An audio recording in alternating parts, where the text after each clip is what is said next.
What's up, beautiful people? Welcome to the show. I'm Chris Williamson alongside Eamon McEnany. Ahead on the show, it appears the Yanks got their swagger back versus the Dodgers. So could they make it 2 straight against LA Saturday afternoon? Highlights ahead.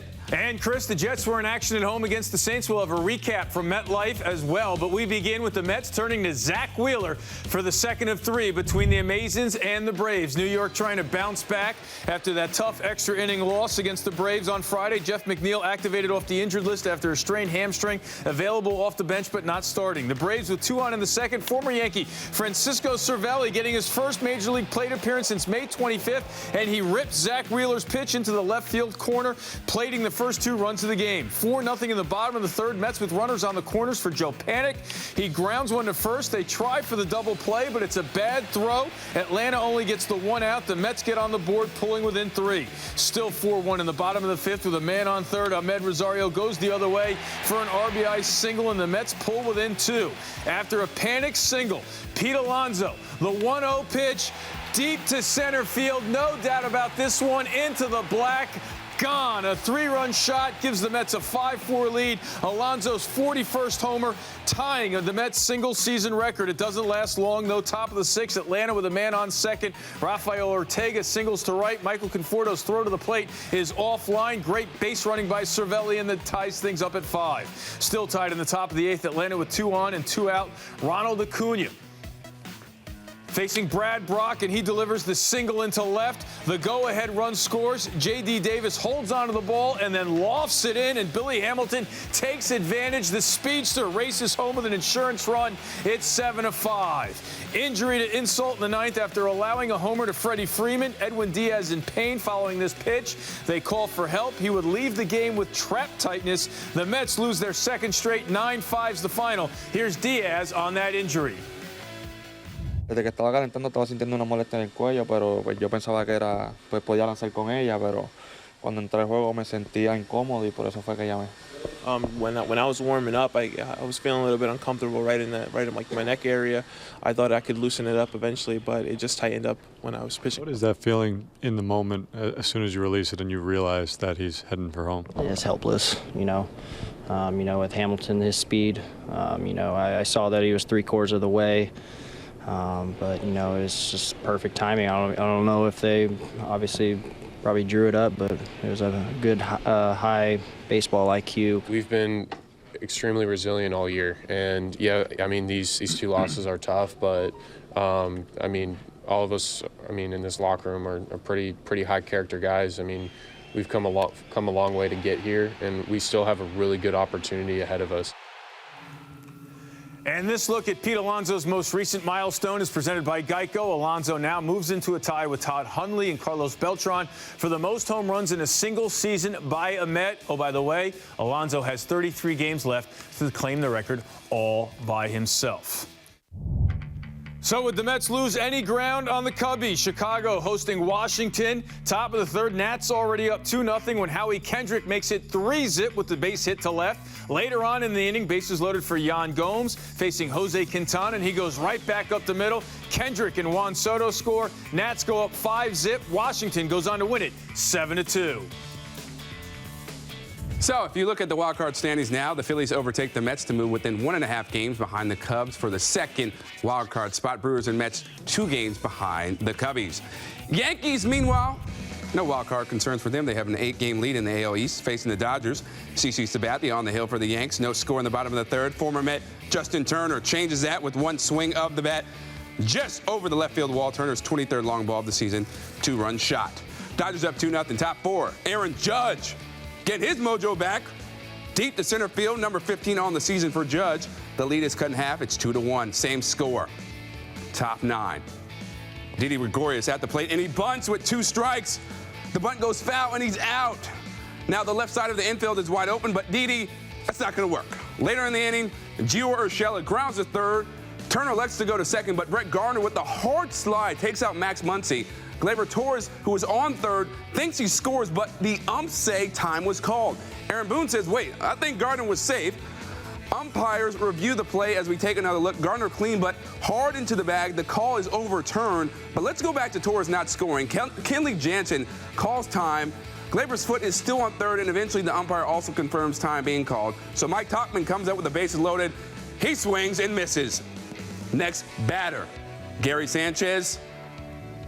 Same result. Yanks come up empty and lose a tough one. 2-1 the final. Here's Aaron Boone on Torres not scoring.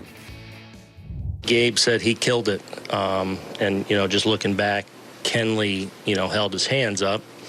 You know, it looked to me like Gleyber had already started down the line with the guy down on the field. So, but, you know, home plate umpire said he had killed it.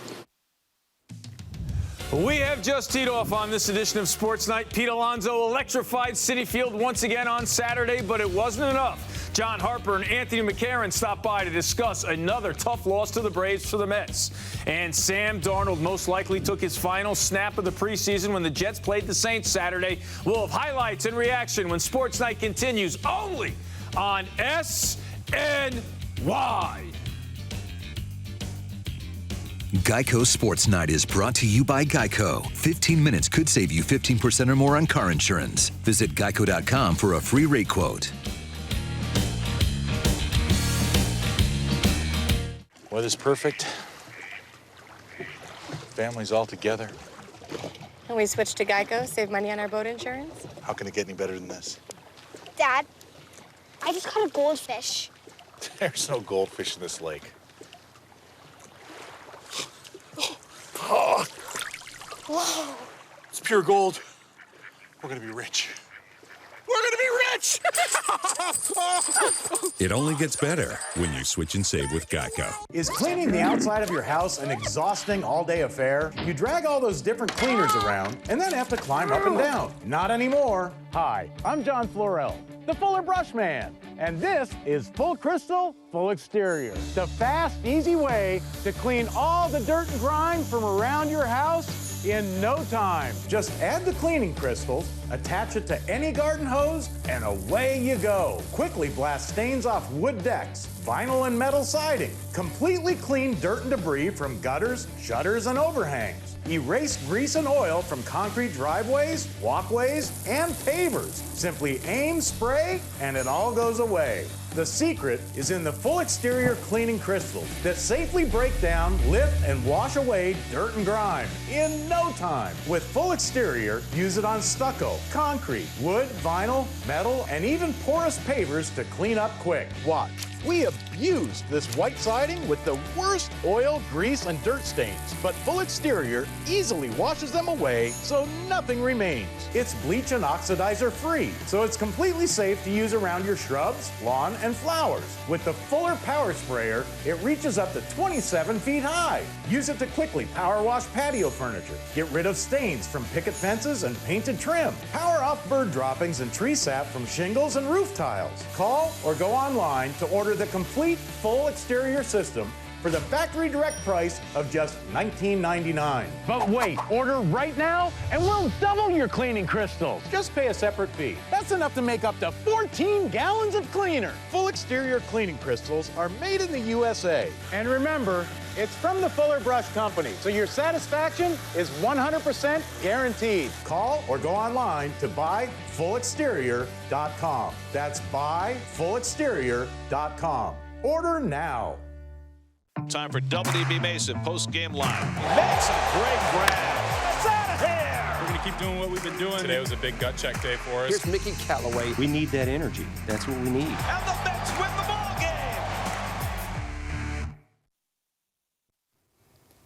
Once again, a rough night for the Mets, falling 9-5 to Atlanta, but it might have gotten even worse when the Mets pulled Edwin Diaz from the game in the ninth after he gave up a homer and left the game with an injury. For more on the Mets' loss, here's Eamon Akinene and the BNY guys. All right, Chris, thanks a lot. Joined by Anthony McCarron and John Harper. We're going to get to the Diaz injury in just a little bit, but let's start big picture with the game. Friday night's loss was a tough one because, once again, wasting another great Jacob deGrom effort. This one, Harp, a double whammy because Alonso gives them the lead. Everyone's fired up, and then one sloppy play after another, whether it's on the base paths or J.D. Davis, they really let this one get away. Yeah, this is a really bad loss, Eamon, in a lot of ways. You know, I mean, first of all, you expect more from Wheeler. He comes right out of the box, gives up 4 runs. He's all over the place with his location. You just expect more of him. He's just so inconsistent. You know, it can drive the Mets crazy. And then, I mean, this play, I know Mickey said it was a good play, but it's not a good play. You can't get thrown out of third base there when you're already in scoring position. And then the other play by J.D. Davis, that's just inexcusable. And you can't. It's not about inexperience. It's about understanding the game, and you got to be better than that. Yeah, I agree with the idea that JD was overthinking it a little bit there, too. He admitted it after the game that he should have just gotten the ball into the cutoff man and be done with it. But you don't need to peek at Acuna. I mean, you got the fastest man on the planet, or at least in a baseball uniform, running the bases there in Billy Hamilton.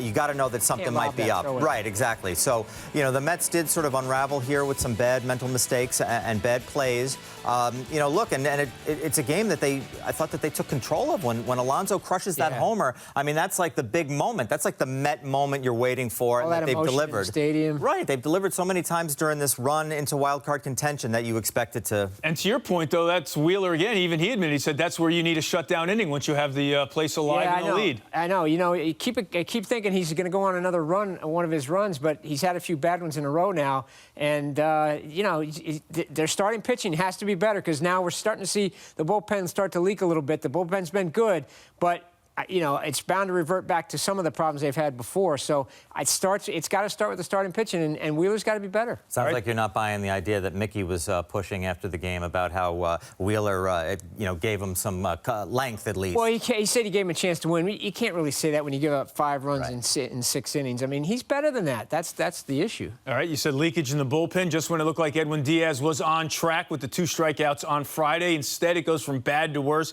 as Anthony not only does he give up the home run to Freeman, but as we just saw, he then has to leave the game with trap tightness. Yeah, and I mean, we'll see what this brings on Sunday, Eamon. You know, I mean, I'm curious.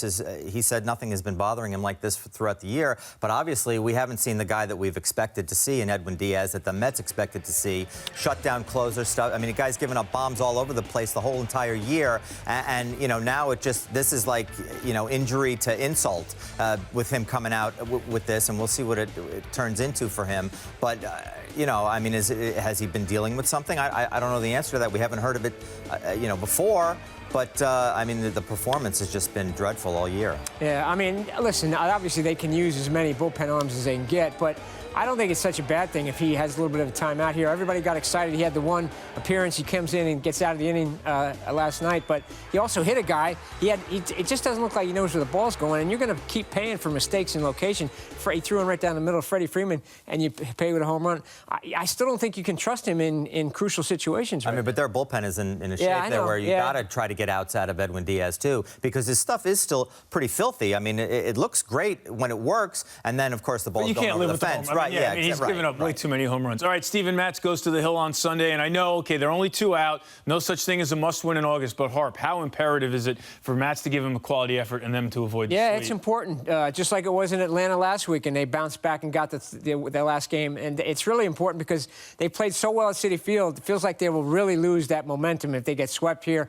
And then you got a big series with the Cubs coming in, so it could be a little bit of a springboard. Matz has been good lately. This is really going to be a test for him because he hasn't been in too many situations where it feels like a must-win. You know, the players won't cop to stuff like this, but this is an optics game for the Mets, isn't it? I mean, the feel around them has shifted drastically after they wiped the floor with the Indians in the first series of this homestand, and now to come out with these 2 losses to Atlanta, you know, you get a different taste in your mouth about them and their chances, where they're headed, and so this is an opportunity for them to sort of stamp, you know, hey, we're still in this, don't worry, it was 2 nights, and we can still get something done. All right, now to the Yankees, who couldn't come through against the Dodgers. Friday night was the Yankees offense at its best. Saturday was an example of what concerned some Bomber fans, Yankee world problems, as Anthony McCarron might refer to it, but the inability to get that clutch hit or even the sacrifice fly in the game. Anthony, how much of a concern should situational hitting be for the Yankees? Well, I mean, look, it wrecked their postseason last year, right? I mean, with all the strikeouts that they and the year before against the Astros. Right, exactly. So we've seen this act before. You know, you don't want to see it again this coming October, and this is like like the little taste here because we're all hyped up about the Dodgers and Yankees series here, even though the uniforms are awful, as a possible October, World Series matchup. And this is the way that this game ends today. They blew this game, I thought, even earlier, too. They had a few mental mistakes, Eamon. Gleyber forgot how many outs there were. Didi's bunting for, I love him bunting against the ships. Don't do it with 2 strikes. They did get robbed here, though. Should this run a scored, Harp? Yeah, they get robbed here because no way, you can't be calling timeout. Torres, the play hasn't stopped yet. Torres is off the base. Just because the second base or Muncy's down doesn't mean the play is automatically ruled dead unless you're calling interference on Gardner, which they didn't call. So Torres is headed for home when the umpire's arms go up. So they did get robbed of a run there. You giving Muncy a yellow card for the dive there? Well, that is quite a flop. I mean, first he's flopping to get the call on Gardner, and now it works for him because he takes the run away. One thing on the clutch hitting, though, LeMahieu I still think will make a difference. He's cooled off a little bit, but I still think in big at-bats, he's the guy you want to see up there. And Judge is really starting to turn it around. Well, what's the biggest difference right now with Judge? To me, he must be healthy now. He must be fully feeling well. He's turning on everything. Oblique, right, exactly. He's crushing, and he's turning on it, like you said, John, and it's come up with some big home runs on this trip so far. LeMahieu, clutch, Gary Sanchez. You didn't have a whole lot of faith in Gary Sanchez up there. I can't say that I did. No. Did you? Why are you guys on Sanchez? I love Sanchez, but he hit 100 homers in the first 20 games of his career. I know, but we're talking men on 2 outs. That's not homers. Put the ball in play. That situation. Well, that's true. He does chase. All right, Anthony McCarron, John Harper, Baseball Night, New York. We're done for now, but let's send it back over to Chris. All right, thanks, Eamon. Up next, would Adam Gase and the Jets be up to the challenge versus the Saints and Drew Brees for preseason game number 3? That answer in just a little bit. Plus, a truly shocking story in the NFL Saturday night involving Colts QB Andrew Luck. We'll tell you about it when Sports Night returns.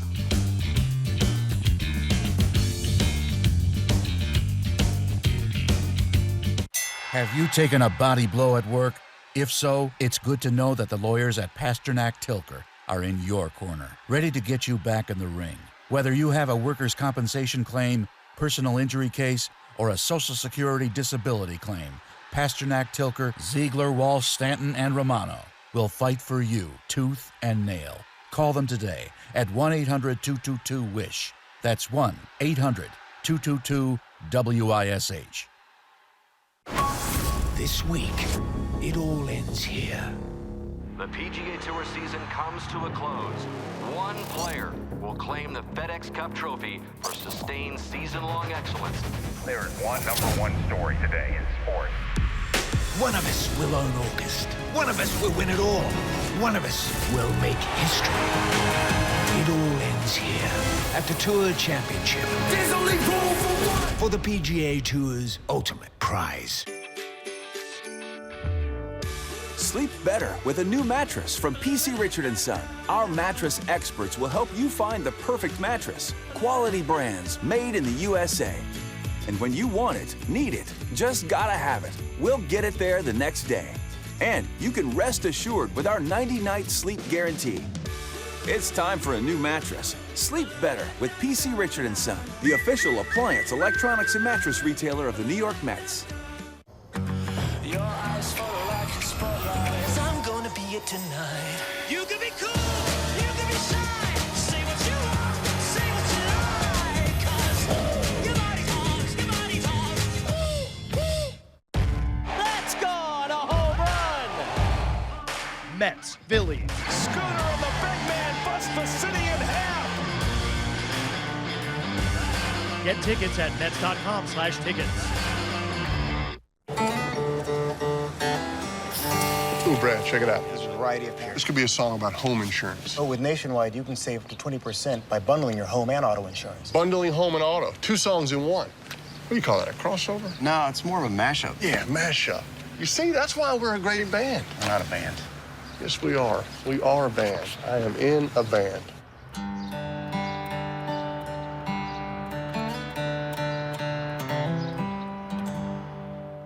Tonight, as training camp winds down, the crew discusses all the major storylines heading into the regular season. Plus, hear from quarterback Sam Darnold. We're moving in the right direction, which is a good sign. On Jets Nation Inside Camp, tonight at 7, only on SNY. Preseason game number 3, Saints at the Jets. Saints opening drive. 40-year-old Drew Brees airs it out to Michael Thomas for the 19-yard TD. What a catch. Jets secondary could be a real problem this season. New Orleans up 7-0. Brees' only series of the game. Jets first drive. Sam Darnold hands it off to Ty Montgomery. And Montgomery proceeds to fumble the ball. It's recovered by the Saints, who would eventually cash in for a field goal to make it 10-0. So I mentioned Brees is 40. Darnold is 22. Quiet in the first quarter, but not in the second. Darnold deep to Robbie Anderson. Good for 41 yards. Take another look. On a dime right into Anderson's hands. Sam looking good on that one. Later in the drive, Darnold, a little floater to Montgomery, makes up for that fumble, a 2-yard TD. Darnold, done after that, finishes 8 for 13 for 97 yards and 1 TD. Kicking game has been an issue for Gang Green this preseason, but Taylor Bertolet nails the 48-yarder. Jets cut the lead to 13-10. Later in the quarter, Bertolet from 56 yards away. Got it. How about that? Ties it at 13, but the Jets lose the game 28-13. Here's Adam Gase on Sam Darnold's performance. Early, I thought, he had a couple good decisions, and then there was a couple decisions that we got to clean up. The throw on the touchdown was really good. I mean, sometimes he makes some of these throws and not really sure how he completes them, but I thought there was a lot of good out of tonight. It was just about kind of responding to how to the fumble because, like I said, the last couple of weeks we scored really fast on both the first drives. So I think guys were just kind of pressing in terms of not being used to having a 3-and-out or a turnover in the first drive. So I think just responding to that, getting used to that, that's definitely something that we weren't used to. I'm Janae Coakley here at MetLife Stadium alongside our NFL insider, Ralph Acciano. And Ralph, the third preseason game, usually the final dress rehearsal for the season.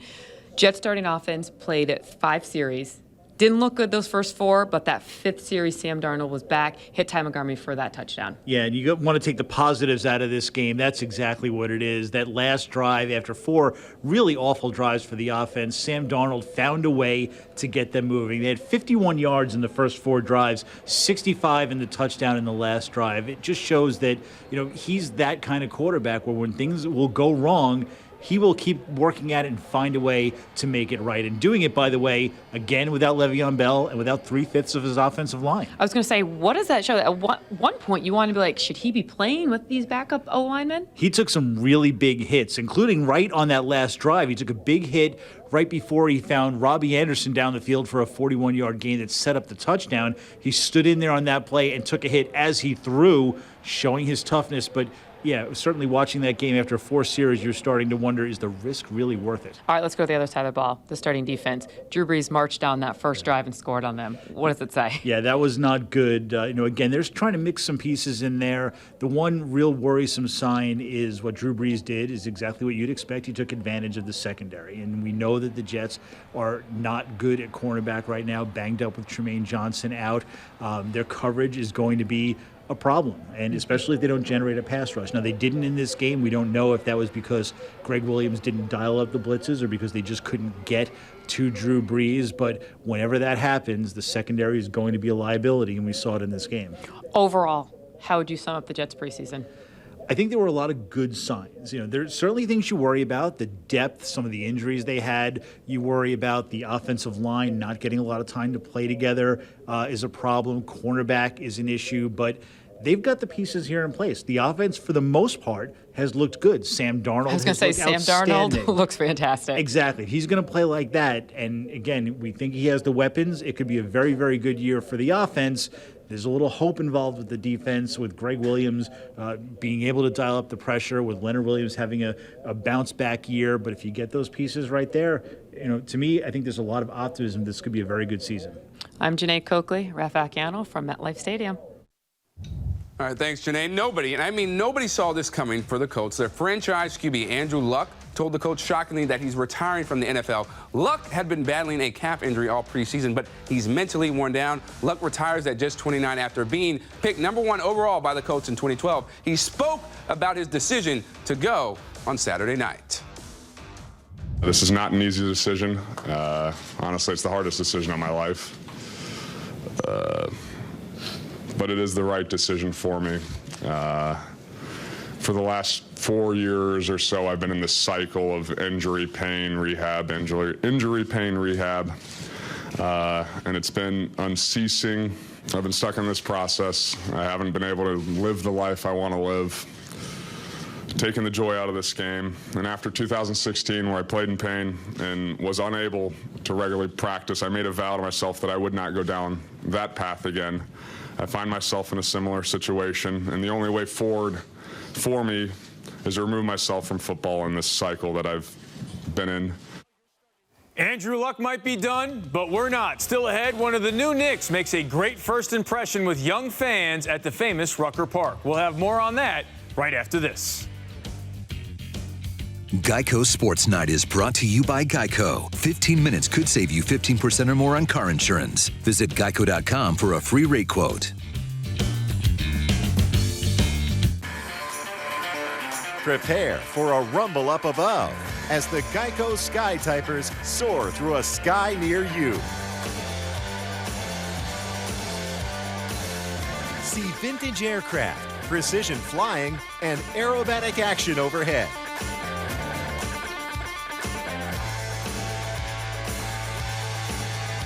Be sure to catch the air show in your city. The Geico Sky Typers Air Show Team. Who says being cheap is a good thing? We do. Cheapaware.com. There's nothing wrong with being cheap, with having fun, with saving money.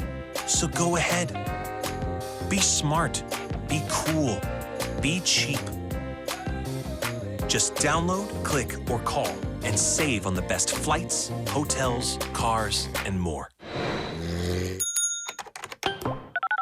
Cheapaware.com. Go ahead. Be cheap. If you're searching for the best deal you can find on Continental tires, then you're in luck. Because not only does Town Fair Tires sell Continental tires at the lowest price, we sell them at the guaranteed lowest price. Plus, we also give you more free services than anyone else. So stop searching for Continental tires and get to Town Fair Tire. Because nobody beats a Town Fair Tire deal. Nobody. Name brands at discount prices. Town Fair Tire.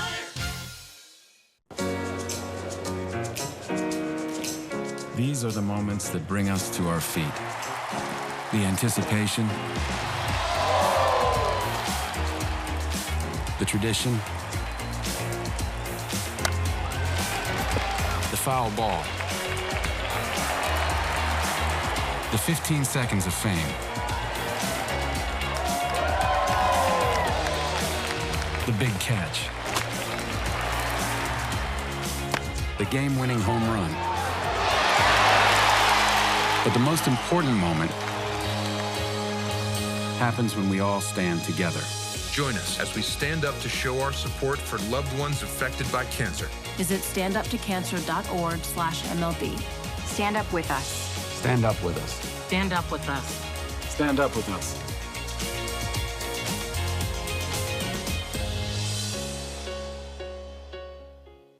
Hey, Joey. Hey! Home game tonight.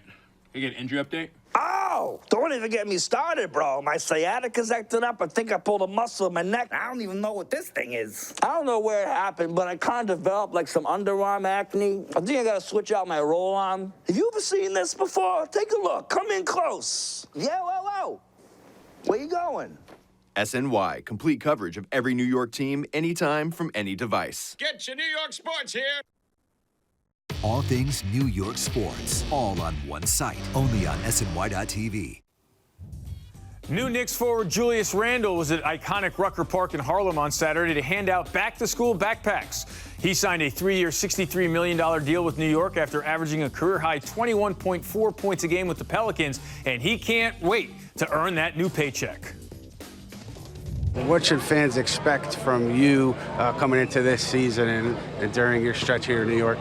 I'm just gonna bring it every night, man. I'm not gonna promise, stats. I'm not gonna promise anything. I'm gonna bring it every night, do everything I can to help our team win, and I'm gonna get better as a player. You never gonna have to question my commitment, my effort. You're never gonna have to question where my heart is, in this You know, it's for this team, it's for this city, and you know, that's what it's about. Our Ian Begley catching up with Randall at Harlem. And back to the Yankees before we go. Luke Voit made his second rehab start at AAA on Saturday. He had 2 hits, including a home run. Aaron Boone said the first baseman could return to the Bombers when they return home next Friday. That'll be very good news for the Bombers. And on that note, that's going to do it for this edition of Geico Sports Night. For Eamon McEnany, I'm Chris Williamson. Have a superb Sunday, my friends, and live life to the fullest. You going to do that? A little note there. How about that?